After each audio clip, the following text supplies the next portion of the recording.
గారి మీద మీరు పెట్టినటువంటి ఈ ఫార్ములా కేసులో ఖచ్చితంగా ఏసీబీకి సంబంధం లేకపోయినా దీంట్లో ఏ మాత్రం డబ్బు అవకతవక జరగలేదు అని తెలిసి కూడా ఏసీబీ విచారణకు సహకరించి 3 సార్లు విచారణకు వచ్చారు కేటీఆర్ గారు. ఒక రోజంతా ఉదయం 10 గంటలకు పోతే సాయంత్రం 6 గంటల దాకా మీరు 3 సార్లు విచారణ చేశారు.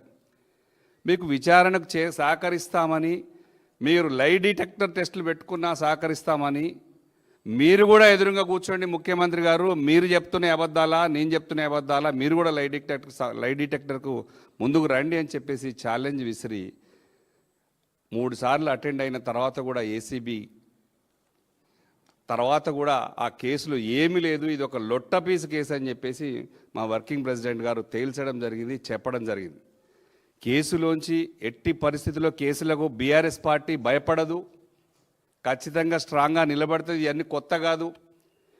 ఎప్పుడైతే మీరు అధికారంలోకి అలవిగాని హామీలు ఇచ్చి అధికారంలోకి వచ్చారో ఆ హామీలన్నీ మేము ప్రతిపక్ష పాత్రలో ఉన్నటువంటి కేసీఆర్ గారు సూచనలతో మా వర్కింగ్ ప్రెసిడెంట్ కేటీఆర్ గారు, హరీష్ రావు గారు వీరోచితంగా పోరాడుతున్నారు. అసెంబ్లీలో కూడా మీరు సమాధానం చెప్పలేని పరిస్థితుల్లో, హామీల పట్ల మీరు ఏం చేయలేని పరిస్థితుల్లో ఒకటి కొద్ది రోజులు కాళేశ్వరం మీద, కొద్ది రోజులు విద్యుత్ వినియోగాల మీద, అదొకటి ఇదొకటి అన్ని డైవర్షన్ రాజకీయాలు చేస్తూ ముందుకు పోతున్నటువంటి ఇదొక డ్రామా.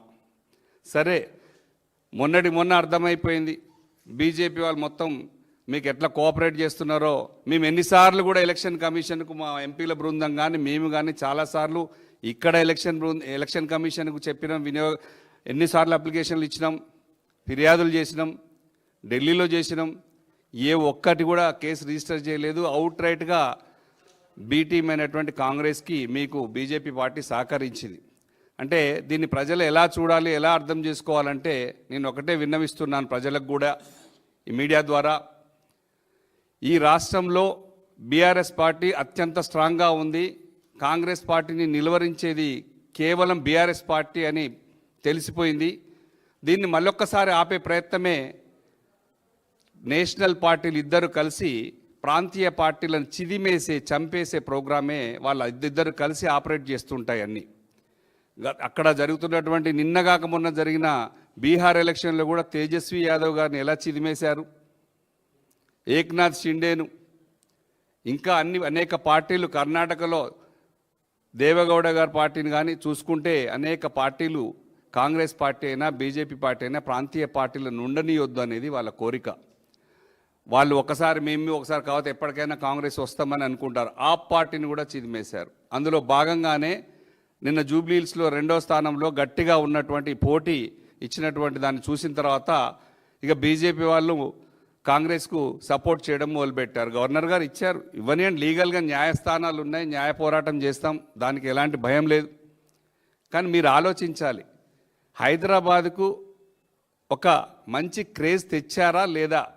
తెలంగాణను, హైదరాబాద్ ఒక మంచి గుర్తింపు తీసుకొచ్చారా లేదా ప్రపంచంలో? ఈ ఫార్ములా వల్ల మీరు ఉత్తరప్రదేశ్లో చేశారు 2011లో, తెలంగాణలో 2023 ఫిబ్రవరి 10-11లో చేశారు.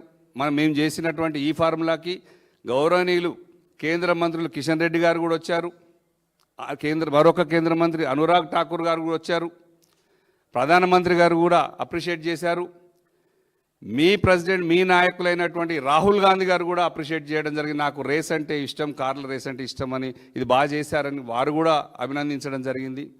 దీని తర్వాత చెన్నైలో పోటీలు చేశారు, ముంబైలో చేశారు రేసింగ్, రాయపూర్లో కూడా చేశారు, ఒరిస్సాలో, అనేక రాష్ట్రాల్లో కూడా చేయడానికి ప్రయత్నం చేస్తున్నారు. ఇది తెలంగాణ రాష్ట్రం హైదరాబాద్ బ్రాండ్ను పెంచేది, ఇమేజ్ను పెంచే దానికోసమే చేశారు. మీరు మా అన్న సురేష్ రెడ్డి అన్న గారు అన్నట్టు మీరు కూడా మిస్ వరల్డ్ పోటీలు ఎందుకు పెట్టారు? తెలంగాణ రాష్ట్ర ప్రతిష్టను, ఇమేజ్ను పెంచుకునే ప్రయత్నంలో ఒక భాగం.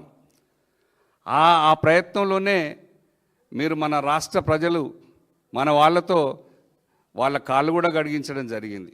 అంటే మేము అట్లాంటి ఏం చేయలేదు, మా పార్టీ ఎంతవరకు పోవాలో పోతుంది, ఇవన్నీ కూడా ఖచ్చితంగా తెలంగాణ రాష్ట్ర ఇమేజ్ను పెంచినటువంటి కేటీఆర్ గారు హైదరాబాద్ 2014కు ముందు ఎట్లా ఉండే, 2014 తర్వాత కేసీఆర్ గారి నేతృత్వంలో ఐటీ శాఖ మంత్రి, మున్సిపల్ శాఖ మంత్రిగా ఉండి అనేక ఫ్లైఓవర్లు, రోడ్లు ఒక హైదరాబాద్ని అమెరికా సిటీ లాగా తీర్చిదిద్దారు.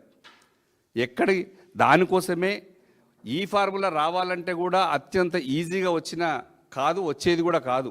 దానికంటే ముందు ఇది ఒక గ్రీన్ సిటీ అని ప్రూవ్ చేసుకోవాలి. కొన్ని కోట్ల మొక్కలు నాటి 2014 తర్వాత హైదరాబాద్ని ఒక మంచి పచ్చటి వాతావరణాన్ని క్రియేట్ చేసిన తర్వాత గ్రీన్ సిటీ మొత్తం తెలంగాణ రాష్ట్రం అంతా మారిన తర్వాత ఇది అనుకూలంగా ఉందన్న తర్వాతనే ఊరికే రాలేదు, బిడ్డింగ్లో పాల్గొన్న తర్వాత వచ్చింది. దీన్ని మీరు ఏదో అవినీతిగా చూపించే మరకల్ కేటీఆర్ గారికి అందించి